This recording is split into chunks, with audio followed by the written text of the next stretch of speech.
My husband told me my dying mother was a burden.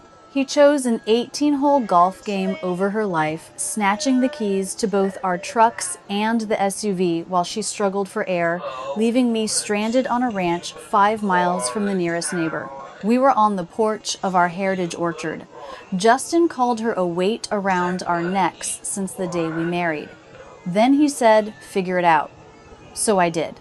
I used the very land he tried to steal to bury his career by Monday morning.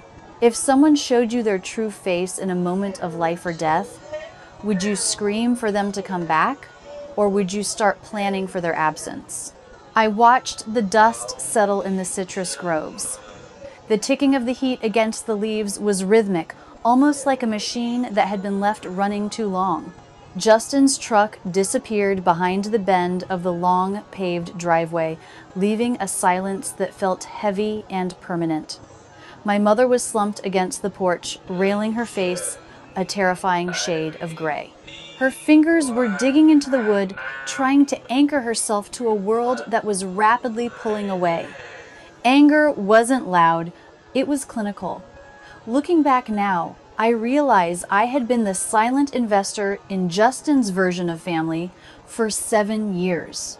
I was the one footing the bill for his prestige, and this morning, his account had officially gone into default. I didn't scream for him to come back. I didn't waste a single second on the performance of grief. My career as a senior title strategist for agricultural land had trained me for this. You learn to shut down the noise and look at the liabilities. I knelt beside her, checking her pulse. It was thin and fast, a flickering light in a storm. I didn't call the county dispatch. Our heritage orchard was too remote for a standard response time. Instead, I used my professional network to call a private agri-medical transport. Estimated arrival is 14 minutes, the dispatcher told me. 14 minutes. In the logic of a heart failing, that is an eternity. If I'm being honest, those 14 minutes were when my marriage truly ended. While we waited, I didn't just hold her hand. I went into the house and secured the files. I grabbed her medical history and the original deeds to the water trust. Justin's departure wasn't just a choice of a gala over a life. It was a strategic withdrawal. He wanted me occupied with a hospital bed so I wouldn't notice what he was doing with the land. That's when I realized some forms of dependence stay invisible until you stop cooperating. I visualized locking my panic inside a heavy steel vault. The paramedics finally arrived, their boots thudding on the porch with a practiced urgency. They loaded her onto the stretcher, an oxygen mask obscuring her pale face. The survival chain is a concept I had lived with for years. It is the invisible pressure to maintain the image of the perfect, supportive wife, while the person next to you is methodically eroding your foundation. Justin loved the aesthetics of our life, the heritage trees, the deep roots of my family name, but he treated the responsibility of it as a burden he could outsource to me. I had been a sensible daughter and a reliable partner for so long that I had forgotten that a chain, even one made of expectations, is still a restraint. As I climbed into the back of the transport, a notification chimed on my phone. Justin had just checked into the Prestige Heights Gala. He was posing for the cameras while I was counting my mother's breaths. 50 acres of debt-free heritage soil is a dangerous thing to own. As the specialized transport lurched forward and the siren began its hollow wail, I held my mother's hand. It felt like dry parchment, fragile and easily torn. This land, the 3 generations of orchard that my father had worked until the day his heart finally gave out, was everything Melinda had left. At the time, I didn't realize that the very roots I found so grounding were exactly what Justin was looking to pull up for profit. If I'm being honest, I had been blind to the math of my own life. I remembered the year the drought almost took us under. Melinda hadn't sold the land. She had sold her wedding silver and her grandmother's heritage jewelry just to pay for my professional certifications. "You're the one who understands the rules, Cassie," she had told me then. The land only stays with the people who know how to defend it. She was investing in a defense she knew we would eventually need. Justin hadn't started as a predator, he had started as a savior. 7 years ago, he was the helpful property developer who suggested modernizing our irrigation system. He was the son-in-law who offered to handle the boring property tax filings, so Melinda could focus on her recovery after her first heart procedure. It was a classic case of what my industry calls the normalcy trap. We let him into the inner circle because he spoke the language of family loyalty. We didn't realize that to a man like Justin, loyalty is just another word for unfiltered access. He didn't want to be part of the family. He wanted to be the owner of its most valuable utility. He needed our water rights. His Prestige Heights development next door was a multi-million-dollar gamble that was currently sitting on parched earth. Without the trust-governed wells located on our property, his luxury oasis was nothing more than a collection of expensive skeletons in the dirt. As the heart monitor in the transport beeped a frantic, uneven rhythm, I realized that Justin's refusal of the keys wasn't an act of impulse. It was a strategic withdrawal of support. He was waiting for the primary trustee to fall so the gate would finally swing open. I reached into my mother's purse to find her identification, but my hand brushed against a heavy, official-looking envelope. It wasn't an insurance card. It was a final notice from a title insurance company. The return address wasn't a bank, it was Justin's private consulting office. The regional medical center smelled like eucalyptus and expensive air. It was the scent of a facility that costs more per hour than most people earn in a month. "Your mother's accounts are flagged," the admissions coordinator said, her voice a practiced mask of professional sympathy. I felt the air leave the room as she turned the monitor toward me. There was an active administrative hold on Melinda's personal credit lines. A commercial lien had been recorded 4 days ago for $165,000. It was for development consulting fees owed to Justin's private firm. This is the anatomy of financial predation. Predators do not just steal money. They cloud the title of your life. By placing that lien, Justin had not just taken her cash, he had frozen her ability to pay for the very care she needed to survive his next move. Looking back now, I can see the ledger for what it was. A subscription to a family where I was the only one footing the bill for our collective survival. My phone vibrated. It was a text from Justin, not a question about Melinda's condition, not an apology for the porch. "I'm at the VIP table with the county commissioner," he messaged. "If you call me again and cause a scene, I will personally see to it that the orchard's agricultural tax exemption is revoked for mismanagement. Stay in your lane, Cassandra." I sat in a plush leather chair in the waiting area and opened my laptop. I was not looking at social media. I was logged into the county recorder's backend, a professional privilege of my firm. I saw the Ghostlian instantly. He had used a durable power of attorney with broad financial authority signed when she was groggy from her last procedure to justify his signature on her behalf. He believed he was legally insulated because he was investing in the property's value. But I found the first crack in his foundation.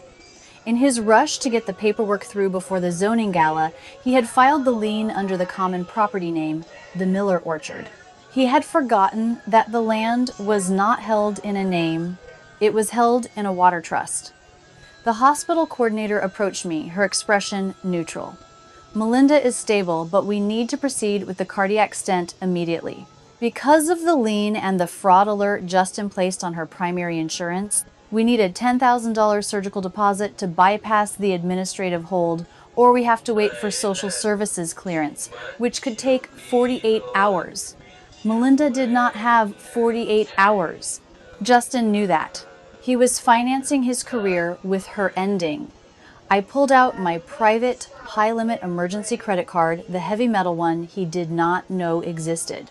"Charge it," I said, my voice completely even and devoid of emotion. "And prepare the room. I am about to clear the title." Arrogant people fail because they assume your love makes you blind. I spent the next 3 hours in the flickering blue light of the hospital cafeteria dismantling my marriage with the precision of a surgeon. As a title strategist, I know that every predatory contract has a poison pill hidden somewhere in the fine print. Justin was an architect of debt, but he was not an expert in the specific mechanics of trust law. He assumed that a general power of attorney gave him the keys to the entire kingdom. He was wrong. I pulled up the digital copies of the original trust documents my father had drafted 20 years ago. Looking back now, I see that my father was always preparing me for a predator he hadn't yet met. There it was on page 42, under Section 8, Paragraph B, the emergency incapacity trigger. The trust was ironclad, stating that if the primary trustee is medically unable to communicate or perform her duties, the successor trustee assumes full administrative control immediately to protect the trust's assets. It dictated that any encumbrance, lien, or transfer of rights exceeding $50,000 required the signatures of two separate parties, the primary trustee, which was Melinda, and the successor trustee. Justin had spent 7 years assuming Melinda was the only obstacle. He had spent 7 years treating me like a supporting character who just did the filing and organized the tax receipts while he modernized the books. He never bothered to check the legal identity of the successor. It was me.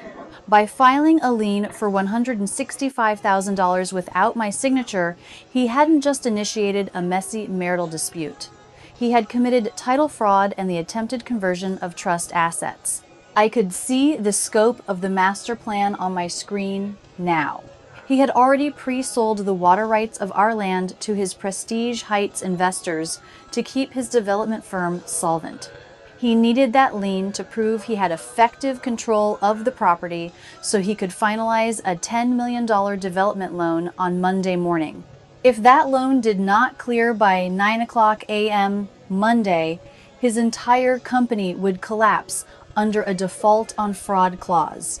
He wasn't just an entitled husband anymore. He was a cornered animal trying to eat his way through his own family to survive. At the time, I didn't realize how far his desperation truly went. He thought my love for my mother was a weakness he could exploit to keep me quiet while she was hospitalized. He forgot that the same love made me the gatekeeper of everything he wanted. This wasn't a flare of emotion. It was a cold reconciliation of the books. Justice in the real world is a methodical grind. It was 2 a.m. when I stood in a dimly lit office park waiting for a 24-hour notary. My hands were steady, but the world around me felt thin and brittle. This wasn't a cinematic arrest. It was the slow, silent work of building an enclosure. I had the list pendants ready, a formal notice of pending action that acts as a toxin to a property title. Once this document was recorded, the 50 acres of our orchard would become legally radioactive. No bank on this earth would touch it as collateral for Justin's $10 million development loan. Real-world friction hit me at 2:15 a.m. when I tried to access the county's digital filing portal. A notice flashed across the screen. System down for scheduled maintenance resume service at 8 a.m.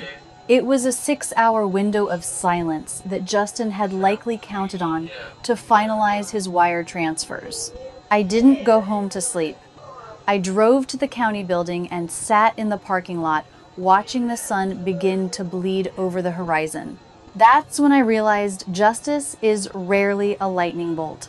It is the patient accumulation of paperwork that eventually stops the wheels of a lie. It took me years to understand that the sensible silence Justin expected of me was actually my greatest strategic reserve. While he was performing for commissioners and investors, I was learning the architecture of the trust he intended to dismantle. My phone buzzed at 4:37 a.m. It was a text from Justin. Just got home. Why are all the irrigation pumps off? The sensors are flatlining. This is costing me $15,000 an hour in nursery stock, Cassandra. Fix it now, or I'm coming to that hospital to have a talk with your mother about her burden of a daughter. I didn't reply. I didn't need to. The pumps were linked to a smart grid utility account managed by the trust. The moment I flagged the successor trustee's verification for suspected fraud, the bank's automated risk protocol suspended the prepaid balance, and the system electronically severed the resource flow to protect the estate's overhead. Justin was experiencing the first stage of a systemic collapse, and he still thought he could bully the architect into restarting the engine. At 8:01 a.m., the heavy glass doors of the county building opened. I was the first person at the window. I handed the clerk the successor trustee verification, the lis pendens, and a formal certification of my mother's medical incapacity, which I had pressured her attending physician to sign at 4 a.m. This is going to cloud the title for at least 6 months, the clerk noted, scanning the signatures with a tired yawn. That's the point, I said, my voice clinical and quiet. The land needs time to breathe. By 8:45 a.m., thanks to my firm's priority e-filing status, I received the digital confirmation. The lis pendens was officially live on the cloud, triggering real-time alerts for every title insurance company and lender monitoring the property. The orchard was now legally toxic. Justin's $10 million house of cards was about to hit an invisible, unbreakable wall. 9:15 Monday morning is when the air changed. I walked into the glass and steel lobby of Justin's development firm wearing my sharpest charcoal suit and carrying a manila folder that felt heavier than a weapon. Through the glass walls of the main conference room, I saw him. Justin was surrounded by men in expensive watches, laughing as they waited for the wire transfer confirmation for his $10 million development loan. He saw me through the glass, and his expression shifted instantly from triumph to pure, unadulterated venom. He marched out, closing the heavy door behind him with a sharp click to shield his investors from what he considered domestic drama. "Are you out of your mind?" He hissed, his voice a low, hyperventilating growl. "I told you to figure it out, Cassandra, not to show up here and embarrass me in front of my board." "I did figure it out, Justin," I replied. My voice was so calm it seemed to rattle him more than a scream would have. I reached into the folder and handed him the recorded title injunction along with the successor trustee's verification. "I've flagged the lien as fraudulent. The orchard has been placed in a hard freeze." Looking back now, I see that narcissists do not actually fear losing people. They fear losing the status that those people provide. He snatched the papers, his eyes scanning the bold black headers. "What is this? You cannot just block a commercial transaction." "Actually, I can," I said, leaning in just close enough for him to smell the scent of the dry citrus groves he had abandoned. "You tried to pre-sell water rights that you do not legally own.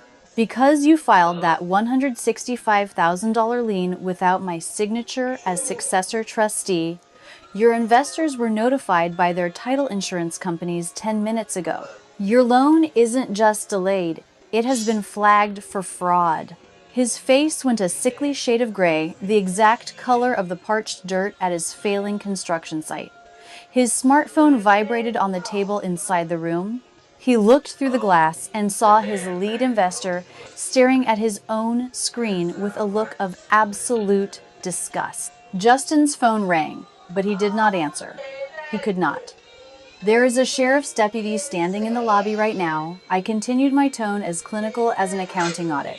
"You have been served with an emergency protective order for elder financial abuse.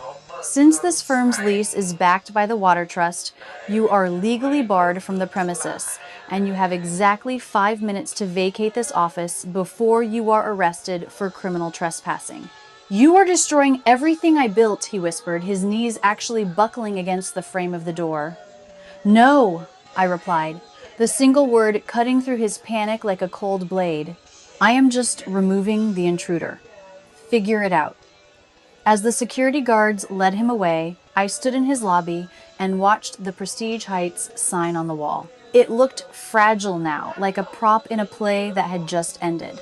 There is no greater silence than the one that falls when a man realizes the person he called a burden was actually the only thing holding his world together. 6 months have passed since the dust of that Monday morning settled. My mother is back on the porch, the same porch where she once fought for air while a parasite told her she was a weight around his neck. She is healthy now, her breathing as steady as the flow of the new irrigation lines I designed myself. We didn't need a modernization loan from a predatory developer. We just needed a strategist who understood that the land only yields for those who respect the soil. Justin is currently navigating the slow, grinding reality of a civil suit for title fraud. He was forced to sell his luxury condo to cover the legal fees of the investors who are now suing him for breach of contract. He is no longer a visionary developer in the eyes of the public. He is a cautionary tale mentioned in the back pages of property journals.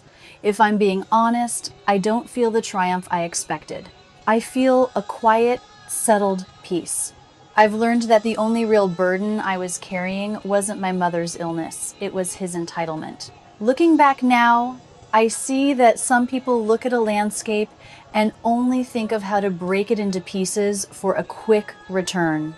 They see a mother's life as a liability and a wife's trust as a loophole.